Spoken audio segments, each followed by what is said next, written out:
Oh. Hello, good afternoon, everyone. It's 3 past noon, so we're right on time to have another meeting in the series of Rozmowy z angielskim. And today it's a marvelous Monday for having this meeting. And I guess that Mikołaj, it's great that you're here with us. So can you tell us something about yourself, who you are and what you do professionally, so that our viewers can get a bigger picture of who you are and why you are a guest today for us? All right. Well, thank you so much for having me in the first place. Marvelous Monday. I think I need to add that to my dictionary. This is going to make Mondays more bearable. So my name is Mikołaj. I am an English tutor and a contract lawyer, both at the same time. And I was invited by you because you attended one of the seminars that I had the pleasure of co-hosting very recently. I've been working in English for over a decade now, and well, I teach people, right? I have an undying enthusiasm for the language, so I hope that I will be able to share some of my insights today. Great. And I guess that we shall talk a bit more about, how you teach and what you do and whether you do it in real life or maybe online. But for those of you that don't know Mikołaj, I wanted to say that Mikołaj is also called Legal Nick on his Instagram profile, and I will That's definitely correct. recommend the profile to you. But we'll do it later on, and we shall talk about it concerning, why you started the profile and what is the aim of the profile. So let's start from the very beginning. So you've been a tutor, a teacher of English, and can you tell us something about your passion for English? I mean, did it start from, early childhood when you were 3 or 4? You just knew you wanted to teach English, or was it a different story for you? So this is perhaps how my students feel, because normally it's me asking questions. So I'm really out of my comfort zone here, but I'm happy to answer Brilliant. that. So thank you for allowing me this opportunity. I'm just looking frantically at my notes. What is it here? No, it's a really great question because some people would say that it started even before I was born. When I was a teenager, my mom told me that when she was pregnant and before I was born, she got this incredible impulse to learn English out of the blue. That's her account. This is first time on camera, so you have your exclusive. Yeah, there was this really popular method. It was called Sita, as far as I remember. And there were audio tapes being sold, right? And those audio Right, tapes, and first you had to relax for 30 minutes listening to some classical music and stuff just to get your brain in the mood for proper brain waves getting stimulated and stuff, exactly. right? Mm-hmm. Yeah, this was supposed to have been science-backed. I think it was. It was all the rage, and she just felt this uncontrollable urge to learn English. So maybe this was my doing. I have no idea. But later, I was in primary school, and I remember there was a moment in my life when one teacher came into the classroom and she announced that there was this English club being put together. And then I felt an uncontrollable urge to just go sign up and learn.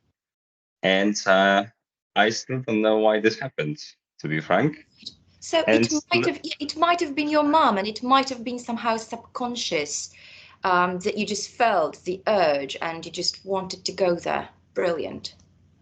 maybe it's really interesting because like she felt this urge, this impulse, and then she didn't. It sort of appeared out of nowhere in our lives, and so I signed up for this club, and nobody was motivating me. I think that especially these days, the parents they really push their kids, to go above and beyond, just like Mm. in corporate environments.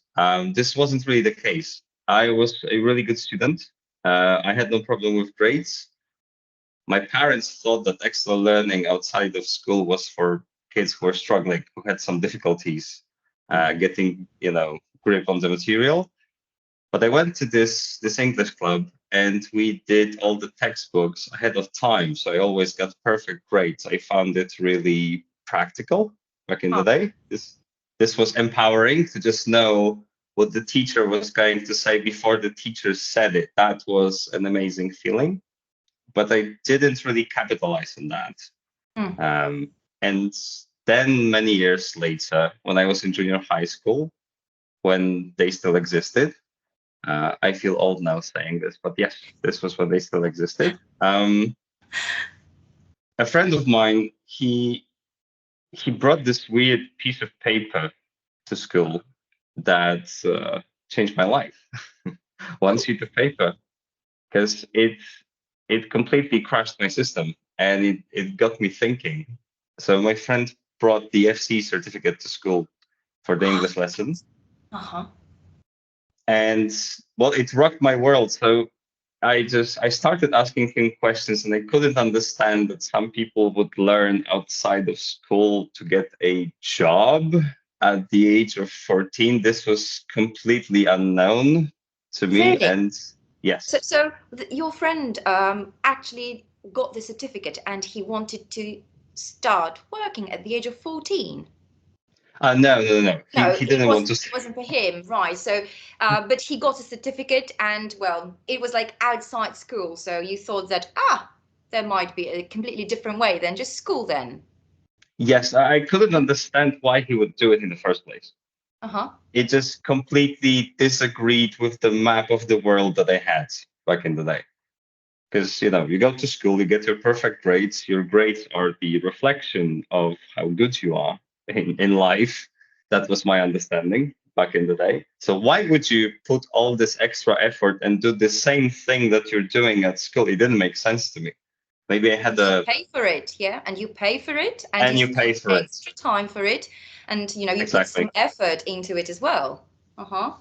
Exactly. And I wasn't that much against the effort, and I still am not against putting effort into things, but it seemed to me like double work, if that makes sense. So why would you do the same thing twice if you can only do it once? And of course, it was a stupid question, but it was a novelty in my universe, and I started asking him a lot of really probing questions, like why would you do that? What is a job? We are 14. It's not industrial revolution. We don't go to the coal mines anymore. You don't really have to make money. Parents do that. I was a child. But it got me thinking, and I remember out of the blue, I asked for his tutor for the number. I just like, can you give me a number? For some reason, I wanted to talk to the person, maybe to get my thinking straight, or to make this person explain herself, because I knew it was a she at the time, and then the weirdest thing happened, because well, I didn't do anything with that number for about a year. Right. So okay. So it was waiting. So yes, I got excited. They asked all these questions, and then there was some exciting thing happening, and I just forgot about it. So I don't know why, to be honest. It just maybe it wasn't the right time. But I can think like that with the benefit of the hindsight, I believe. The thing is, a year later, I was sitting there during the recess, and this is true, and I still don't know why this happened. And this was back in the day when kids were changing the phones really often, because the feature phones they started, and we were texting. For the younger members of our audience, this is what Messenger used to be. And it's not ageism. I don't know if all the people who are going to be watching this know the struggle of pressing a button 7 times to get to one particular letter. This was really impractical, but that was the technology back in the day. So I was sitting there with my ancient phone during the recess, eating a sandwich. And then again, I felt a completely uncontrollable urge to call this number. And why this happened, how this happens, I've been trying to figure this out for years. But I did. And then I had my first private lesson when it comes to English with a person that completely changed my life. And she gave rise to all this passion and interest that later followed and then resulted in all the achievements Right. And well, I would actually stop you here and ask you for the name of the teacher, because if she had such a tremendous impact on your life, probably it wasn't just yours. But I know that perhaps we should protect, the personal data, names and Mm. surnames and stuff. But, if you want to give credit to her, maybe you can just give her, name to us, and maybe she'll be watching it sometime in Well, the future. Um, maybe, perhaps. I don't know if she loves the internet that much. She was really old school as far as I remember. Um, but I don't know if she wants to be mentioned. But anyone who messages me later, I mean, I'm going to ask her for okay. permission, and later I can share the details if that's okay with you. Brilliant. Yeah, because this is something that many students don't realize while studying or learning, that there might be one person, just one person in your life that Yes. appears in your life out of the blue, just like you said, and then that person changes your life forever. And that person doesn't know that you've had like she's had such an impact on your life. So, sometimes when you say, yes, it was Miss Gabriela, and she Mhm. did it for me. She actually inspired me. She taught me everything, or she just, motivated me. Then one day, she might have this feeling, oh gosh, this is so brilliant. Mikołaj is a brilliant teacher, and it's because of me to some extent. So, it gives satisfaction, and it gives some kind of warm feeling that the teachers might have, right, that you've contributed to someone's life. So yeah, it's great that you mentioned the teacher, and I'm sure that she's proud of you. Yeah. So Well, I yeah. hope so. Uh-huh. But yes, indeed, I think I completely agree with what you have said. That I think this is largely the reason people go into this profession and they stay in it. It's about elevating others and just facilitating this growth. I think this is the deeper meaning of teaching profession as such. Um, but she was unlike any other teacher I've met, and I owe everything to her. Well, and there was my hard work somewhere in the background as well. But if it hadn't been for her, I wouldn't have achieved what I achieved. Yes, Right. definitely. Uh-huh. So you would owe, your success to her, to some extent, because yeah, you can't just eliminate, hard work. Would you also say that you've got talent for it? Do you think Not that at it's, all. not at all? Hmm. Not at all. And this is probably the most controversial part. I mean, I was never a big believer in the talent for languages theory.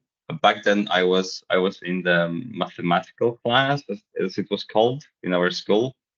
Mhm. So some people could have said that they had a scientific mind, although that would be a gross exaggeration in my view. But okay, I had no problem with maths and sciences. Like this was nice and logical, and this later translated, I believe, in my success in learning English. But the bit of the story that I didn't tell you is that after three first meetings with this teacher, the person, the mentor, really, I was lucky to have had a mentor really early in my life. Um, she wanted to kick me out after three meetings. Yes, like she said that she couldn't see this going any further, which is really ironic. Again, with the benefit of the hindsight, because I was quite extraordinary at the end of the day. Right. But at the beginning, she concluded that there was nothing to work with, and she took issue with my engagement levels. Because back in the day, I was still thinking that you don't really do homework. Like, you learn at school. That's what you do. Once you step Mhm. outside, it's fun time, and learning outside, that wasn't really attractive, to say the least. And she Right. demanded more. So. Uh-huh. So she did tell you, bye. Let's just leave it here. Let's not continue our meetings. And what did you do with that? Well, I responded really powerfully we had a long conversation that day, and it was more about life. than about English, and she told me so difficult truths about life and the universe. And I guess it happened at a really great time because this was the right place, the right time, the right person, the right message, and it completely linked with my strongest motivation sources, if I can call it that way. So I started working really hard from that day, and I was just following the instructions, and everything changed as a result. Yes. Brilliant. Absolutely brilliant. So no talent, or if, well, I mean, maybe we can't say, or we can't just claim that you have no talent for it, but you wouldn't just think that it was the only factor that contributed to your success, right? It's rather hard work and probably people, yeah. And this is how your I would say passion so. for English started, or started, like, you know, developing, so to say, yeah. Yes, it started once I started getting good at it, and I understood that I could get access to information, I could read, I could learn, I could watch in this language and actually understand the content and just tailor it to my interests and get an advantage as a result, because I could get early access to books, or I don't know, movies before the subtitles were translated. This was back in the day when the gap between Polish Wikipedia and the English Wikipedia was so enormous. And this is how I was learning partially. I was going to Wikipedia and reading articles. Now the content selection is just so much richer than it used to be, right? It took some effort. I'm really trying not to sound like a boomer now. Like back in the day, kids, we had to do everything on our own. We had to search the internet. But I But it guess, was it yeah, felt really rewarding. That's what I want to say. yeah. And so at some point, you've seen that what you're doing, or what you were doing, was actually brilliant, and that you've learned a lot. And can you share some, you know, tips for effective learning? Something that worked for you, and I'm pretty sure that, you know, these techniques work for your students as well right now. So can you tell us Yeah. some, like, yeah, tips, guidelines on what to do to learn effectively? Okay. Let me think. But is it for self-learning or is it with assisted learning? So a person who has a teacher or a tutor, or both? Both. I mean, Both. you can talk about both, because, you know, some people do, you know, learn on their own. They don't have any possibility perhaps to follow a tutor, to join a course or whatever. So they might be, you know, learning on their own, using some books, using some, you know, online materials. So if you have any tips for both, that would Okay. be great. I think I might have some guidelines that work in pretty much any instance. So firstly, I would say you have to be consistent, especially if you're starting out. Consistency trumps intensity. So it's much better to do a little bit every day than to go all in and give up after a week. And this is the, you know, especially true for New Year's resolutions. When people Right. decide Yeah. to pull themselves together and finally learn German on Duolingo or any other language. So for those who are really starting out, I would say that just be consistent. Well, actually, one of the first tasks I was given when I started learning for real, so I was 14 years old, was to learn every day for an hour, which is a hard sell, especially to someone who is not in the habit of doing so. And first hour was a nightmare, I remember, but every consecutive was a bit easier. But getting habit formation at the beginning is absolutely paramount. Then once you get going, you need to get your resources straight. So go for the best books, the best handbooks. It's all there for free. It's one Google search away, as far as I'm concerned. Really, it's an open secret. People still don't do it for some reason. Or they don't know that they can, perhaps. So I'm telling anyone who is struggling with that yes, you can and you should, and it's really easy. Once you get that and you are consistent, I would use a good benchmark. And for me, the Cambridge exams are the greatest benchmark there is. So if someone has a specific goal, and in my view, they should, then there is no better way to measure progress than to use an acceptable and universally recognized benchmark that these exams are. Yeah. So that's it. So you have a goal that you pursue, and yet with consistent, work, you might attain the goal, right? So yeah, Exactly. it's pretty crucial. So New Year's resolutions, yeah. So it's the end of January. So yeah, probably some of us have made some resolutions and they are non-existent anymore. So if you have any resolutions regarding languages, yeah, it's consistency, right? And I guess that's a Exactly. brilliant guideline. I guess that many students don't realize it, that, it takes a bit of time, that you can't learn a language over Yes. a week, over a month, over a year. It takes a lot of time, and consistency is key, right? So, And there is a secret sauce to it, because it all sounds like really, I would say, distilled version of all the coaching tips you can find online. And I don't want this to be tried. So I think perhaps the key differentiator and the secret sauce, as far as I was concerned, and as far as a lot of my students are concerned, is the fact that you have to make it interesting for yourself, or the teacher has to make it interesting for you, depending on the arrangement that you have.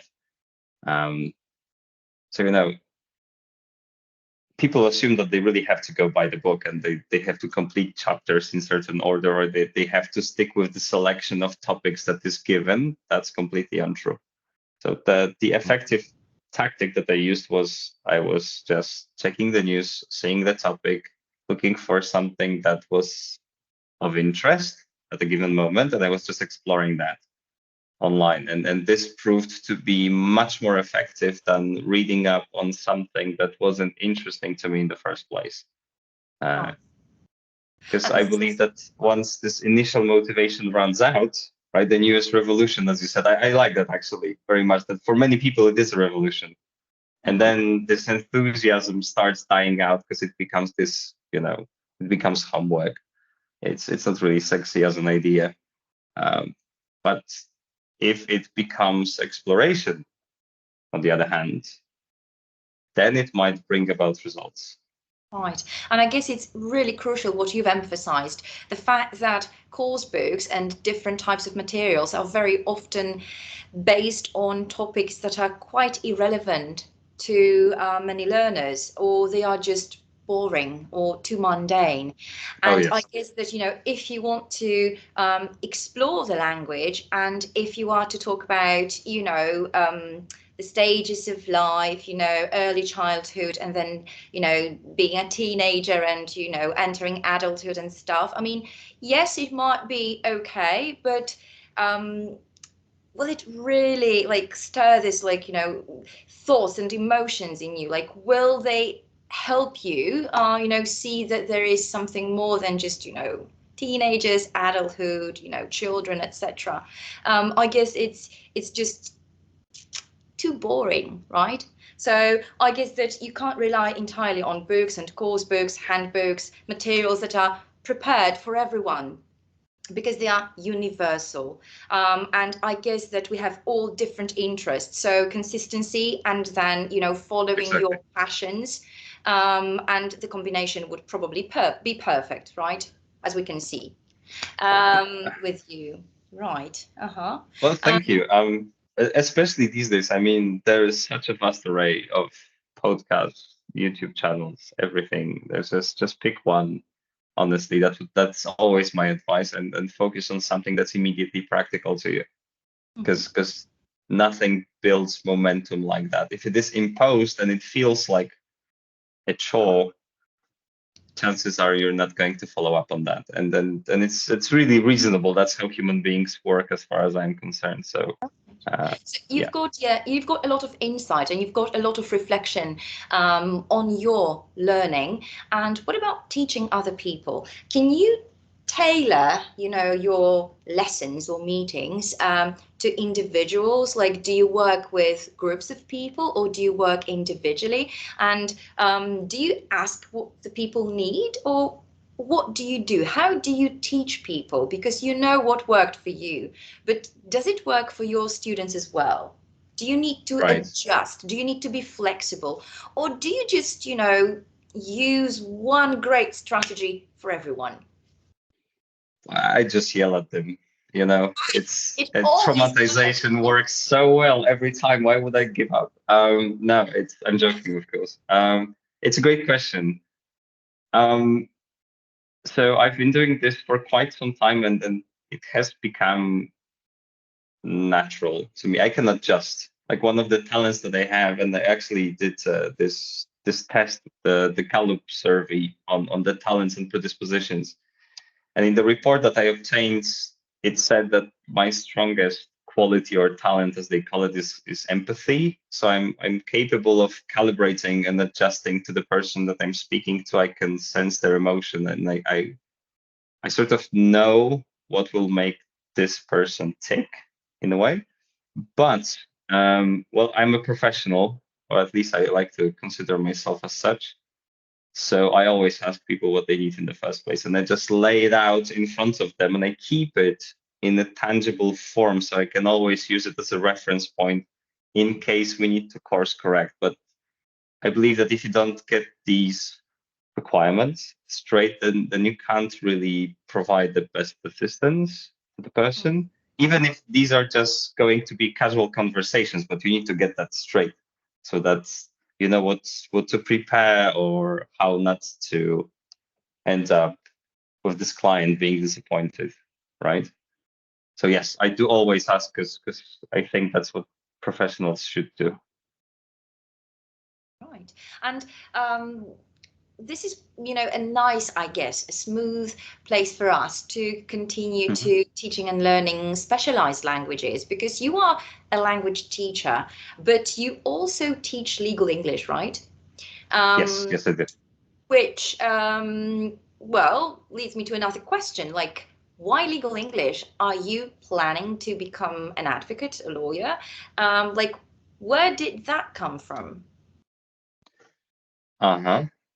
That's an excellent one. So the legal English came first, and it was a natural path. That's how I viewed it, because when I started learning for real, and I was passing those exams, and I was getting really good at this, and I derived, and I still derive a lot of enjoyment and pleasure from just the mere act of speaking English and communicating in this language. It's fun. I could do this all day, honestly, and I'm satisfied just by doing it, and I am deeply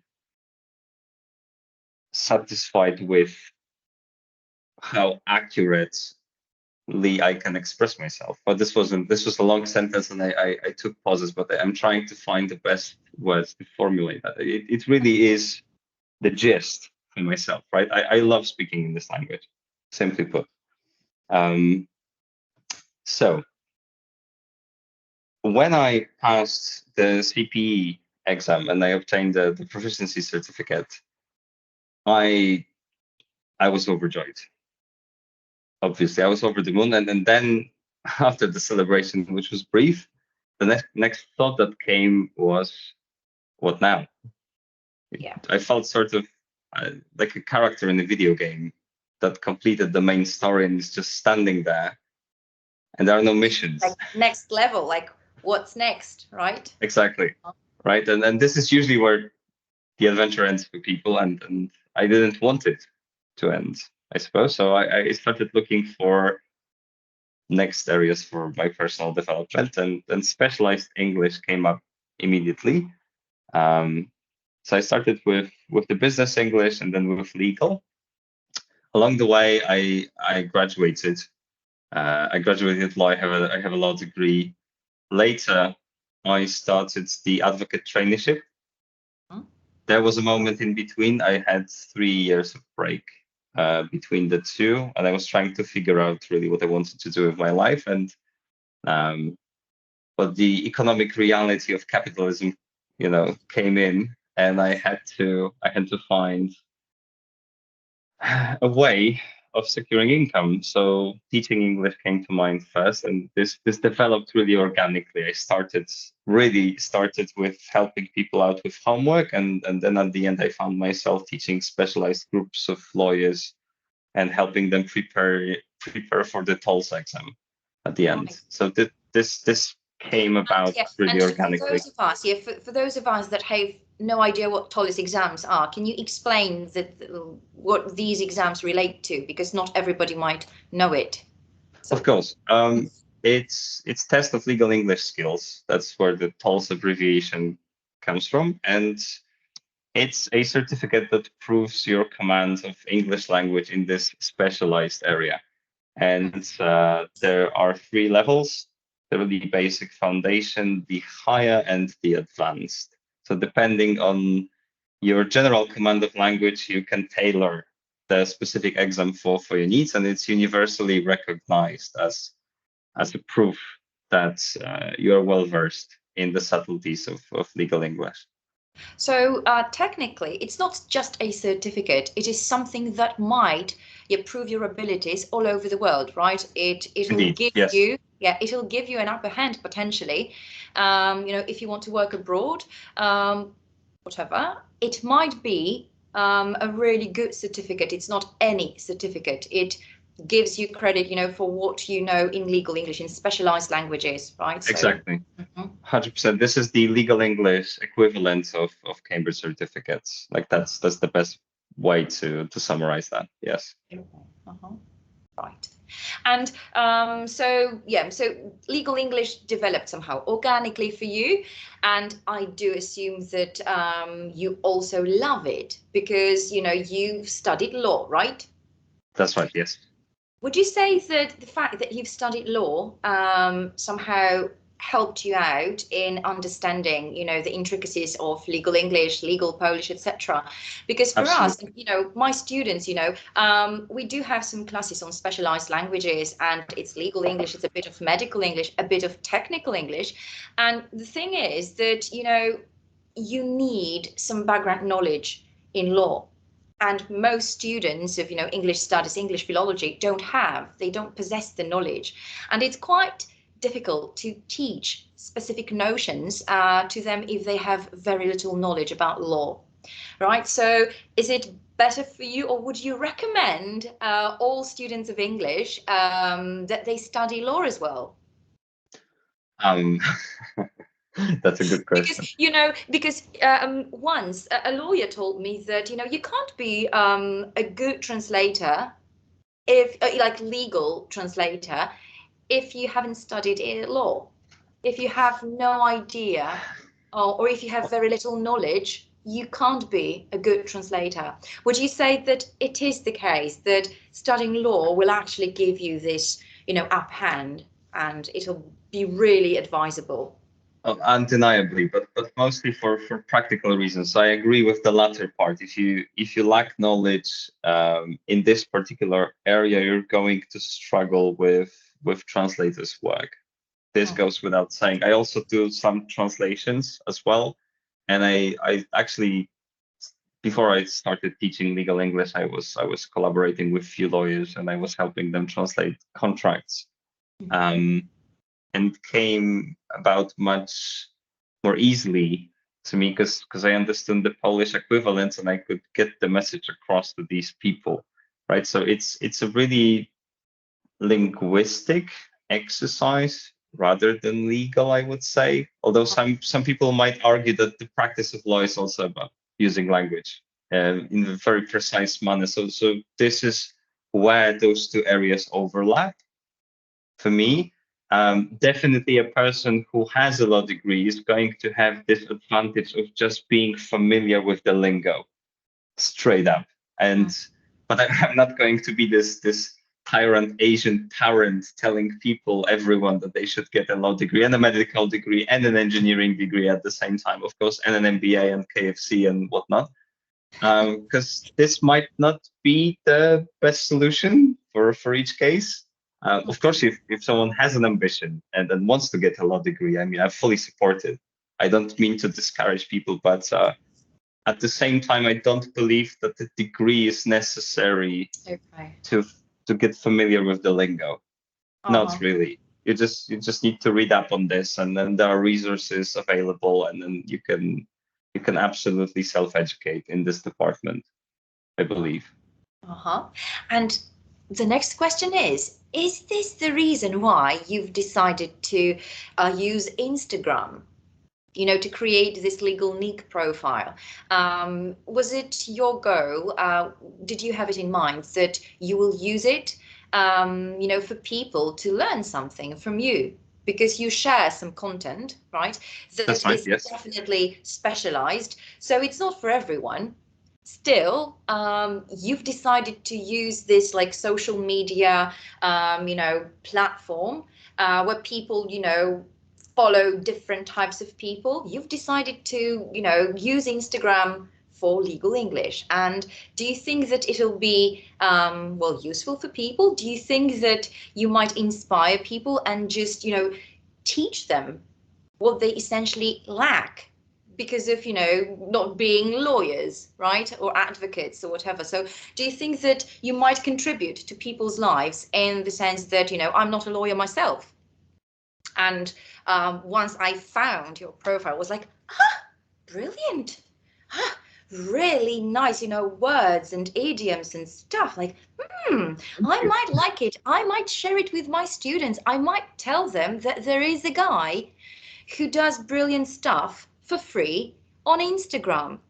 So, you know, if people are scrolling some, you know, stuff, why can't they scroll your profile to see for some legal English content? So it, you know, once I saw it, I was like, brilliant, another guy that gives some content for free. So was it also your idea to share knowledge, or what was it? Fun?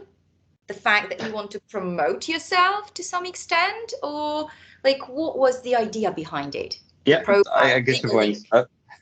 link. You've taken the words out of my mouth. Literally, the answer is yes. Yeah, brilliant. Thank you. I Can hope you this covers elaborate? everything. Yeah.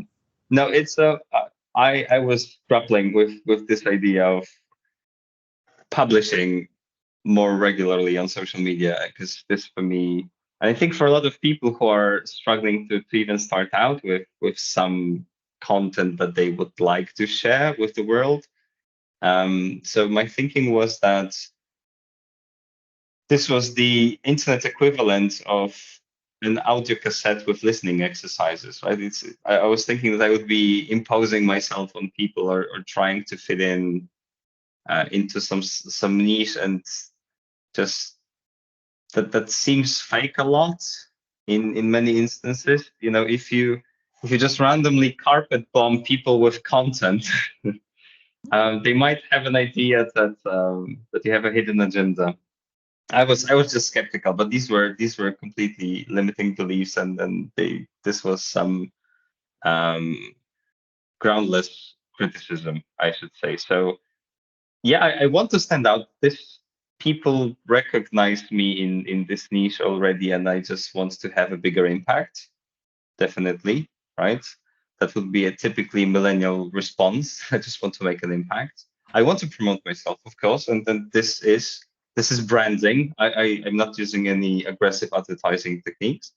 I want to contribute to a positive change in the universe, as such. And I hope that that's my thought, that maybe if more people come into contact with my content, they might feel motivated to improve their English. And that's what I'm all about, because and this is not an exaggeration. Everything good that happened to me in my life is because of this language in my adulthood, I would say. I use it as a tool in so many contexts and instances, and I just wish people could experience the same, even in some fractional proportion, just how life-changing this proficiency could be if only they made some effort towards it. Yeah, and I guess it's pretty crucial what you've said, you know, for my students or for my future students, because a lot of them show up at university claiming they want to study English. But when I ask a question like, okay, but what are your plans for the future? Will you be teaching? Will you be translating? Will you be working for an international company? Most of them say, I don't know. I just like English. And, you know, your example just shows that you don't need to know straight away what you want to do in your life.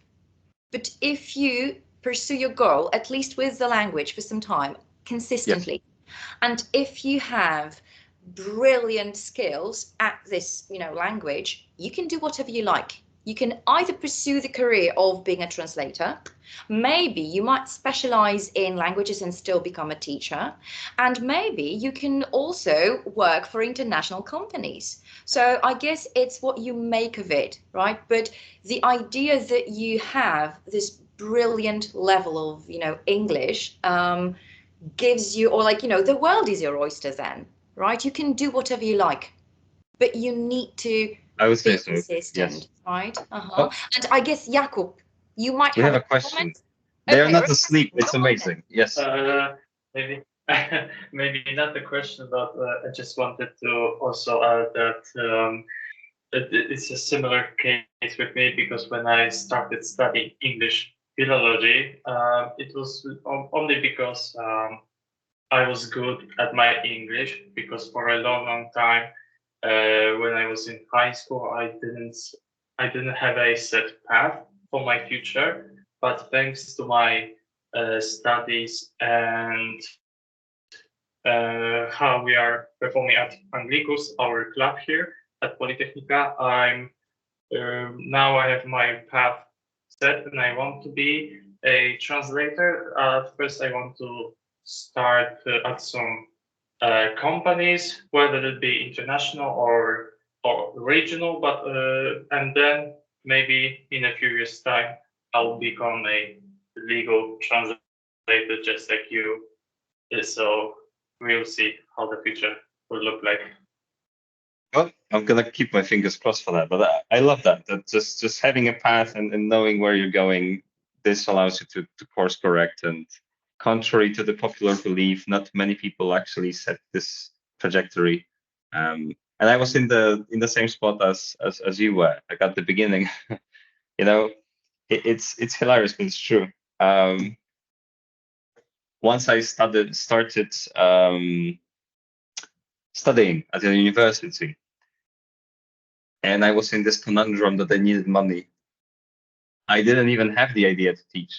It was my back then girlfriend who told me, hey, you have a practical skill and people could give you money for it. This didn't even cross my mind. So even with a certain degree of expertise, I was blind to the practical application of that skill. And I think this is all important due to the fact that in this economy, it's all about skills. Right. So if you get really good at something and this skill is marketable, then as Agnieszka has said, the world is your oyster. If you can find a practical application for it, then you can carve out a place for yourself that you're going to feel comfortable in and then satisfied with. Because it's not just about liking English as such, although the passion is important. Like this goes without saying. But if you have no landing zone for that, then you might struggle or burn out. That's what I have seen over the years in some teachers, for example, unfortunately. So it's great that you have those milestones set already, I would say. Yeah. Great stuff. And I guess that it is pretty crucial for students and young people to realize that it's not always easy. That they believe that teaching someone English would be like the worst of the jobs that they could have. And whenever I ask them like, do you want to teach someone? I have this girl or that girl. And they go like, no, I hate children. I don't want to teach. I'm not going to be a teacher. It's not for me. But they don't realize that it might be a new beginning. Like you said, I mean, if they have some kind of knowledge and if they have some kind of, set of skills, even though if, they are not perfect at the very beginning, still they need to try it. Because once you do it, you might just see what you want to do or what you definitely not want to do, right? So exactly. Yes. You need to try things out, and maybe it'll work out for you and you will just love it and you'll stick with it. Or maybe you'll say, no, I'm done with it, I'm going to do something else. But you need to be open and you need to try and you need to, well, create the milestones, right? So just any roadmap, any plan is better than no plan, right? And Mike Tyson said that everyone has a plan until they're hit in the face. But without a plan, it's even worse. That's the sad reality of planning and execution. But let me tell you this: when I started out, and when I was finally, my back was against the wall, and I had to do something. So I went to this website called Trójmiasto.pl, and I went to the advertisement section, and there were 10,000 advertisements of private tutors offering their services. 10,000. 10,000, yes. Just in the Tree City alone, back in the day when I used to live in Tree City.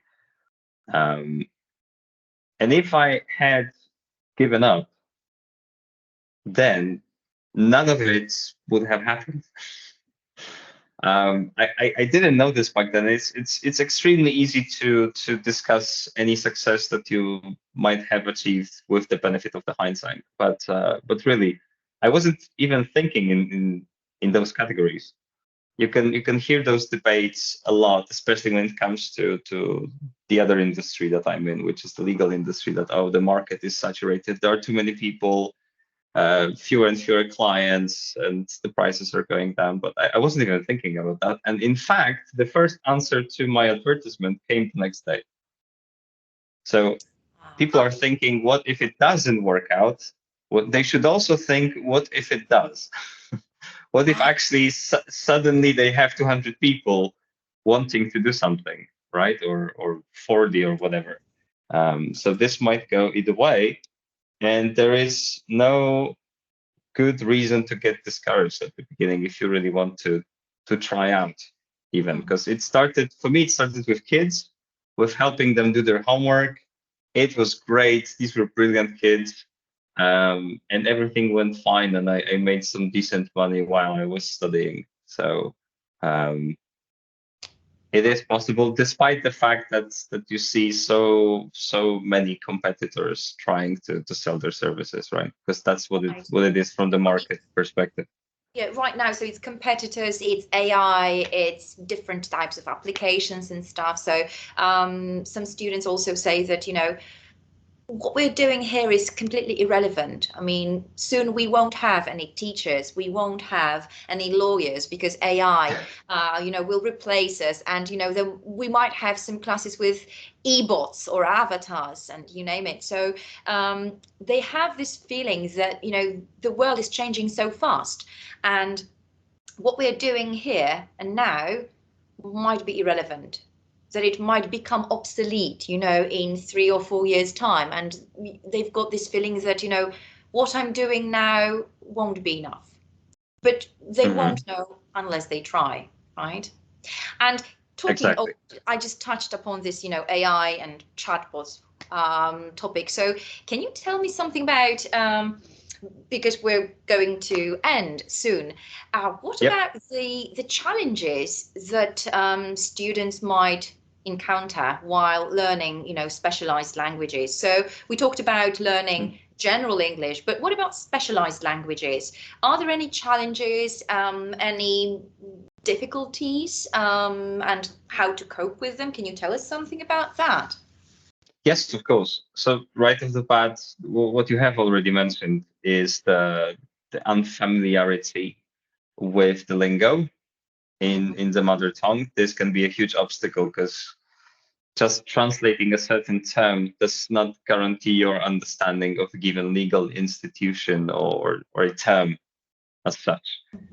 So this actually requires certain kind of research, which is tedious, as the legal lingo is not the most friendly in the first place in any language, I would say. So that's an obstacle, definitely. There are not that many tutors, I would say, who teach specialized language well, and those who are, they already have long queues, so this might be an access issue. Although it can be overcome these days, it's not so tragic, but it requires more effort to find a suitable person to teach you, preferably with the business experience or the legal experience as well. I have seen recently on Instagram people transitioning from corporate jobs to teaching jobs due to their love for the language, and people with such track record can deliver much better service because they have a hands-on understanding of the business itself, not just the language, right? I believe we mustn't separate the language from the industry.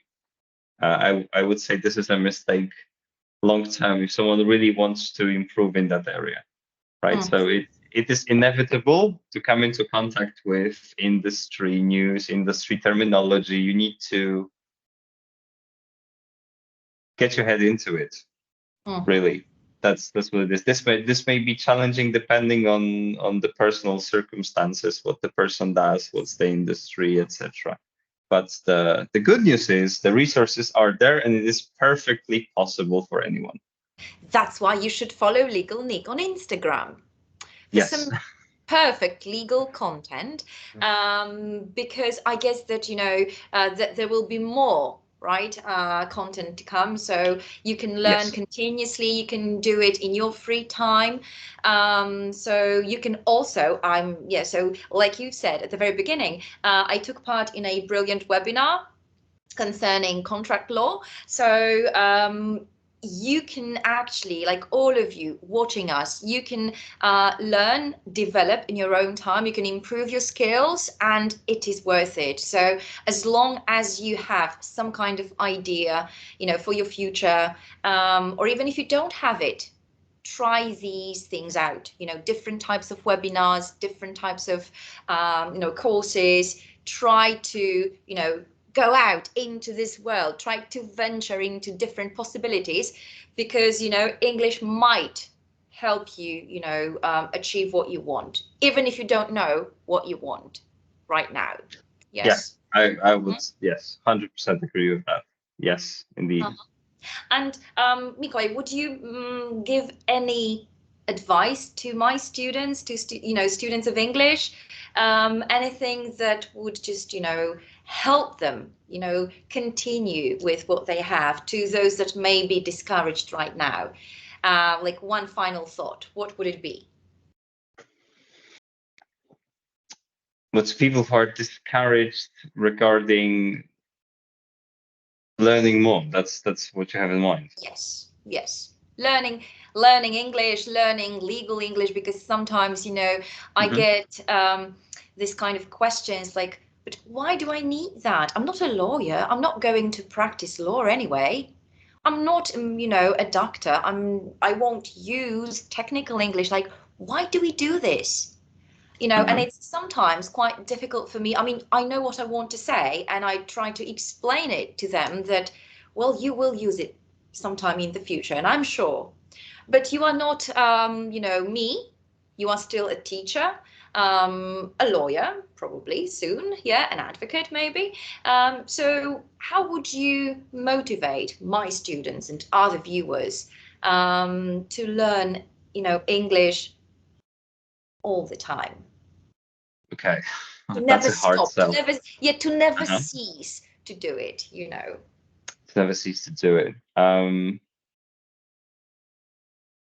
The only thing that comes to my mind, really, like as this one nugget that can keep you going, this light at the end of the tunnel, is just making it interesting for yourself. So you just don't think about it in the category of learning English. Just think about it as a development as such. Find interesting content. For example, in terms of legal English, who said that you have to hit the books? No one, actually. Just start watching Suits and see if you understand what they're saying. That's how it started with medical English for me. I started watching Dr. House, and I realized that half of the time I wasn't understanding what they were saying, and I was like, okay, I need to know what lupus is, for example, right? And I had so much satisfaction just understanding that. And if you take this out of the context of boring learning and again doing homework and it being a chore, but you start treating it like a natural contact with interesting content, something that's fun for you, whatever this might be, then you will persist. That's my understanding. And if you aren't exposed to that already, I would put myself in the context where I would absolutely need to use this language. Mhm. And we have tons of possibilities to have this conversation online right now. Because without this practical application, this is not going to be that permanent, I would say. That's true. Right. But Yeah. once you get advanced enough, it's not about learning English as such, but it becomes learning. So you read, you watch movies, you listen to podcasts, you play games. I'm a big believer. I know little children that know really specific terminology just from the video games, and it's quite amazing what you can learn. And then they were not treating that as a learning exercise in the first place. However banal this may sound, because if I'm stating the obvious, then please tell me, because to me these seem self-evident. If they aren't to you, well, this is what I'm giving you. This is what sustained me along the way all these years. Right. And maybe you're stating the obvious, but sometimes at some point, when it becomes a sort of a platitude, everybody knows that, then it's somehow, for some people, it is no longer like true. They believe that it's just, everybody says that, but it won't matter for me. It won't do the trick for me. But I guess that if so many people emphasize it, I mean, you being a professional teacher, probably a lawyer soon, right? Or an advocate, and many other people that we've talked to, audiovisual translators, literary translators, people that work with, scientific fields and stuff. They've all emphasized the fact that, yeah, if it's your passion, if you're consistent, and if you do what you love, it'll bring the result for you. At some point, you'll get what you want. Yeah. So even if it's obvious for everyone, yeah, if you repeat it like 100th time, the 100th time for our students, for my students, maybe it'll get them thinking that, yeah, I mean, so many people have done it with these obvious things. Why can't I do it? Right? I hope they will. I hope they will. So, yes, me too. Mikołaj, yeah, it's been a great pleasure. I guess we have to leave it here. So I hope that you've enjoyed the conversation. I hope that my students will enjoy the conversation as well. So thank you for your time. Thank you for all your, remarks and insights into teaching and learning as well. So it's been a great pleasure. Well, the pleasure is mutual. Thank you so much for having me. This is the first stepping stone towards my my inevitable celebrity. So I really appreciate this opportunity. I hope this was interesting for everyone present and for everyone who's going to be watching. If you want to know more, if you have any more questions. Oh, thank you, Kuba. Yep. Thanks so much. If you have any more questions, if you want to inquire more about whatever we discussed today, then feel free to reach out. I'll be happy to help. And well, best of luck in your journey towards even better English, whatever this might be. And thank you so much for staying. I appreciate that. Yeah, and follow Legal Nick on Instagram. That's right. Subscribe to my channel, as they say. Yeah, you won't regret it. So thank you. I will, yeah, thank you. Yeah. Okay.